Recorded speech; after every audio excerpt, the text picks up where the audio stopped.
दूसरे पार्टी भी 1932 का बात करते हैं, नियोजन नीति का बात करते हैं, और सत्ता में आने के बाद क्या होता है, चेंज हो जाते हैं। जयराम मातो भी 1932 का बात कर रहे हैं, नियोजन नीति का बात कर रहे हैं। 2024 में टाइगर जयराम मातो सत्ता में आते हैं, तो क्या 1932 का मसला और नियोजन नीति का मसला दूसरों से हमारी तुलना बिल्कुल नहीं होगी। दूसरा पार्टी का कोई एक लीडर का हमको नाम बताइए जो 1 महीना से बीमार है, जो खांस रहा है और बेंगलोर बम्बई घूम रहा है। पूरे भारत की मैं बात करता हूँ, कौन सा है? चलिए मैं अपना रिपोर्ट दिखाता हूँ, हैदराबाद अस्पताल का रिपोर्ट दिखाता हूँ, कलकत्ता का रिपोर्ट दिखाता हूँ। 45 पन्नों में रिपोर्ट है। डॉक्टर का सीधा सलाह है कि यदि आप अपने सभाओं को कम नहीं करते हैं या सभाओं के बीच 10 मिनट पानी नहीं पीते हैं तो आपको थ्रोट कैंसर होगा। कौन माइकल लाल पूरे झारखंड में है जो जान जोखिम में रख के सभा कर रहा है? दूसरे पार्टी से दूसरे नेताओं से हमारी तुलना नहीं होगी, नहीं हो सकती दूसरों से हमारी तुलना। हम जान जोखिम में रख के लोगों को जगाने निकले हैं। चलिए हमारा रिपोर्ट देखिए, हम अपना सारा मेडिकल रिपोर्ट दिखाएंगे। हैदराबाद का नाम अस्पताल का बोल रहे हैं, हैदराबाद का और कलकत्ता दोनों का हम रिपोर्ट दिखाएंगे। 45 पन्नों में रिपोर्ट है हमारा। लेकिन उसके बावजूद हम एक दिन बताइए हम थीर किए हैं, लगातार हम खांस रहे हैं, लगातार हम अपने सीने को ठोक ठोक के सभा कर रहे हैं, अपने पेट पे कभी हाथ रखते सभा करते हैं, फिर बीच बीच में माथों को ठोकते हैं। कौन ऐसा लीडर है बताइए? अगर एक उसको चीटी कांटा चुभता है ना, एक कांटा चुभता है तो 12 को डॉक्टर चेक करता है, एक कांटा चुभता है तो 12 दिन बेड रेस्ट करता है। इसलिए दूसरे लीडर से, दूसरे पार्टियों से हमारी कोई तुलना नहीं हो सकती है। हम जान जोखिम में रख के राज्य के लिए बदलाव चाहते हैं। अब देख सकते हैं, एक भी लीडर हमको दिखाइए। देखो नाक में अगर नाखून उखड़ता है ना, नाखून उखड़ता है और 2 महीना बेड रेस्ट लेता है। अब देखे होंगे मेरा कमर में कनकनी था, कमर में बेल्ट लगा के ऐसे दोनों अपने साथियों को पकड़ के हम सभा करने गए हैं, आंदोलन करने गए हैं। इसलिए दूसरे पार्टी से, दूसरे नेताओं से हमारी तुलना नहीं हो सकती है। हमने अपना सर्वस्व निछावर कर दिया है। रिजल्ट क्या होगा हमें नहीं पता है, लेकिन मैंने अपना एक कतरा इस राज्य के हितार्थ के लिए कुर्बान करने का फैसला लिया है। चुनाव 2024 का सामने था, लोकसभा चुनाव पहले है, लेकिन जेबी केसेस अभी तक पार्टी जो बनाई है वो पार्टी की घोषणा नहीं की है। देखिए चूंकि पार्टी का नाम का भी घोषणा, पार्टी का नाम दिल्ली तक पहुंच चुका है और बहुत जल्द हमारे हाथों में पार्टी का नाम होगा।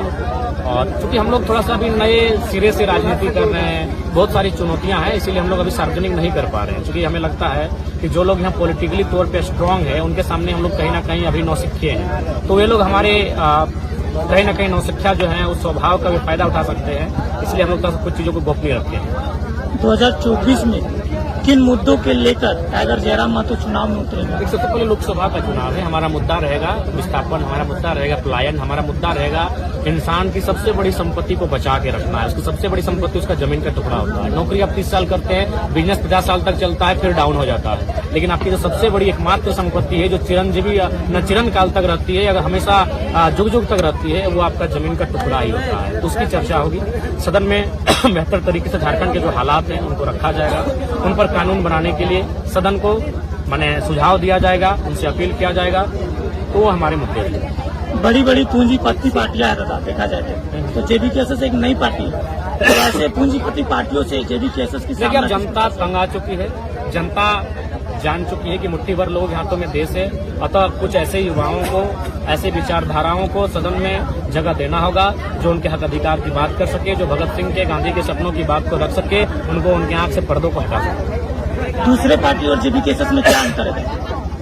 देखिए दूसरे पार्टियां कहीं ना कहीं कॉर्पोरेट्स के अधीन है और जेबी केसेस कहीं ना कहीं डाउन टू अर्थ है। वो एक नई विचारधारा के साथ चलेगी और उस विचारधारा में सिद्धांत से हम लोग पीछे नहीं हटेंगे, चाहे जान जाए।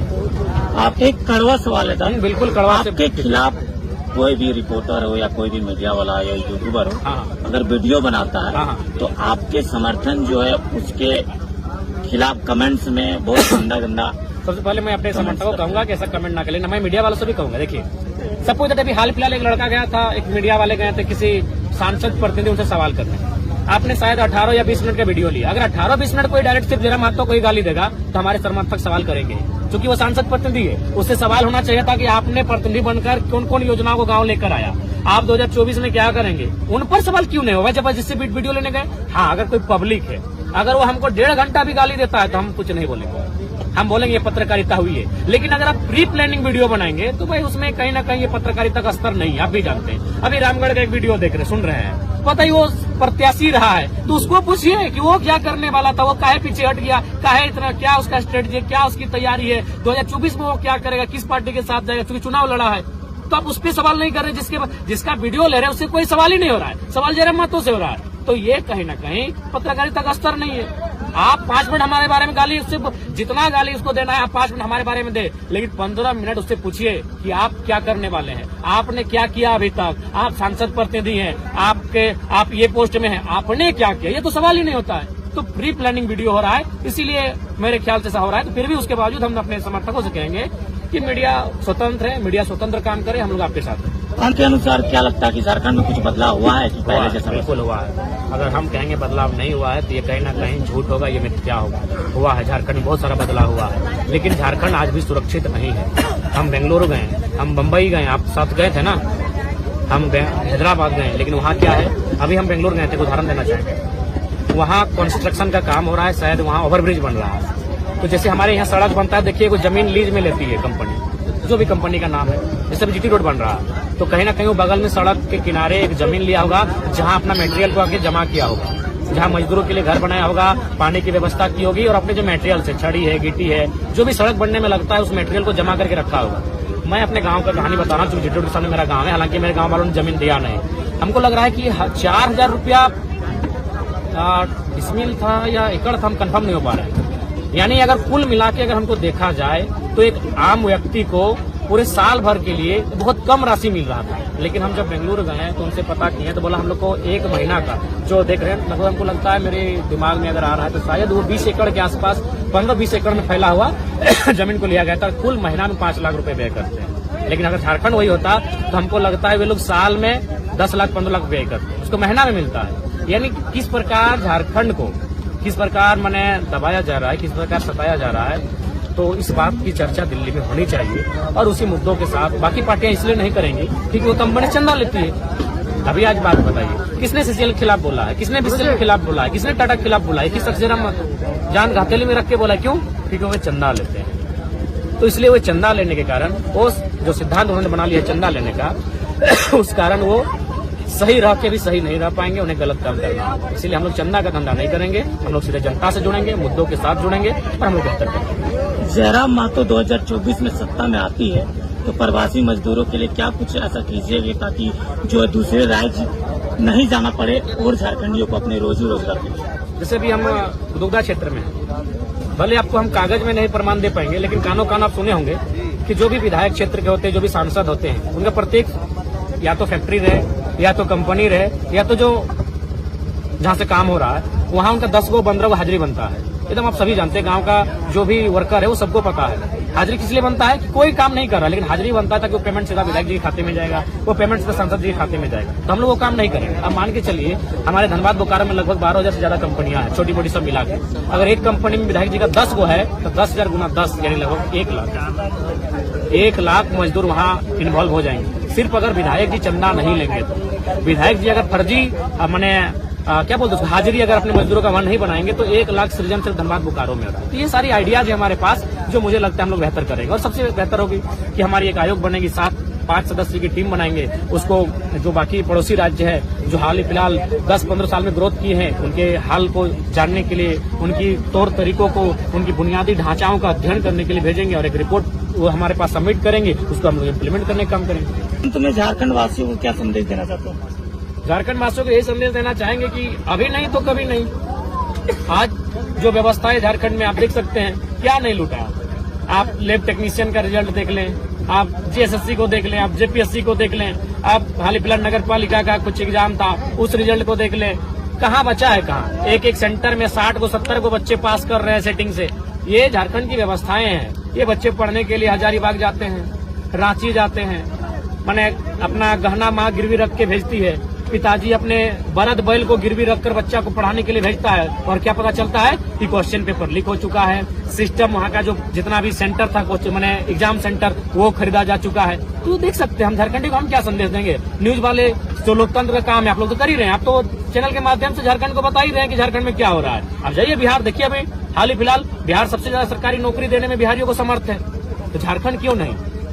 क्या कमियां है झारखंड के पास? क्या आपका सिलेबस क्या है? जाके देखिए जो हमारे स्थानीय भाषाओं के सिलेबस है उनमें क्या स्थिति है अभी, किस प्रकार से यहाँ मैंने यहाँ की नौकरियों को 10 लाख 5 लाख में बेचने का काम चल रहा है। तो हम ज्यादा संदेश देने की कोई हमें आवश्यकता नहीं है। झारखंडी अब समझ चुके हैं कि उनके साथ क्या हो रहा है। लास्ट साल रहा जिस पर गांव गांव में करते थे, लेकिन अब शहरों में किया जा रहा है, सड़कों पे उतर के किया जा रहा है, ऐसा क्यों? देखिए, मेरा भी मानना है कि हमारी जो भी झारखंड की संस्कृति और परंपराएं हैं वो अखड़ा में गांव में ही किया जाता है उसका, लेकिन चूंकि हमें करने की आवश्यकता इसलिए पड़ी कि जब दुनिया का ये सिस्टम है, भारत का भी देख ले, कभी इस देश में यूनानी आए, ईरानी आए, चंगेज आए, तुर्क आए, मुगल आए, अंग्रेज आए, और फाइनली जब अंग्रेज आए तो बहुत सारा जो कल्चरल डिस्टर्बेंस था उत्पन्न हुआ। यानी उसके बाद भी जो भारत की जो भूमि है वो भी कहीं ना कहीं विविधताओं की भूमि है। North India, waste India, south India, middle India, north east India, तो इस प्रकार से क्या है कि सबकी अपनी अपनी एक परंपरा है, सबकी अपनी एक संस्कृति है। लेकिन जब बीते साल की अगर हम बात करें, चूंकि हमारे यहाँ उद्योग की स्थापना हुई, हमारे यहाँ भारी संख्या में माइंस मिला, माइंस का काम हुआ, तो उससे क्या है कि बाहर के लोग हमारे पास आके रहने लगे, बसने लगे, और उन्होंने क्या किया, हमारे साथ हमारी संस्कृति को मिक्सअप किया। मिक्सअप ही नहीं बल्कि हमारी संस्कृति को डाउन करके अपनी संस्कृति को हम पर थोप दिया कि आपको ये झारखंड के लोग हैं, आप लोग कमजोर तबके के लोग हैं, अब आपको हमारी संस्कृति को मानना होगा। बकायदा हमारे लोगों ने भी उनकी परंपरा, उनके धरोहर को अपने गांव, अपने घर तक लेके गए। लेकिन आज बीते 2 सालों में अब चूंकि मानते हैं कल्चरल को थोड़ा सा मॉडर्निटी के साथ प्रेजेंट करना चाहिए, तो अपने ये लोगों को, चूंकि उनके माइंड में अब सेट हो चुका था कि जो बाजार में दिखता है, जो शहर में होता है, चूंकि उनको न्यूज में स्थान मिलता है, तो कुल मिलाकर हमारी जो संस्कृति आती है वो पतन की ओर जा रही थी। इसलिए एक नया प्रयोग हुआ है। बाकी मूल जो पर्व है वो गांव में ही मनाया जाता है, लेकिन जो अभी डहर में हम लोग आके कर रहे हैं वो केवल एक संदेश है कि हमारी संस्कृति भी भव्य है, और हमारी जो परंपराएं हैं, हमारे जो त्योहार है, वे भी वैज्ञानिक पद्धति के साथ संस्कृति जो अर्थ रखते हैं, उनके बहुत अद्भुत मायने हैं। तो ये एक संदेश है। सोहराय जो है, बहुत सारे बच्चे जो है सोहराय के नियम के बारे में नहीं जानते हैं। सोहराय किस लिए किया जाता है? मेरा मानना है कि सोहराय का सीधा मानना का तात्पर्य है, क्योंकि हम लोग कृषि कौम से हैं, और ये जो कार्तिक का महीना है, इस महीने को जो हम लोग मानते हैं कि फसल अब तैयार हो जाता है, तो फसल तैयार होने में अब फिर हमें किसकी आवश्यकता पड़ेगी? हमारे पशुओं की आवश्यकता पड़ेगी।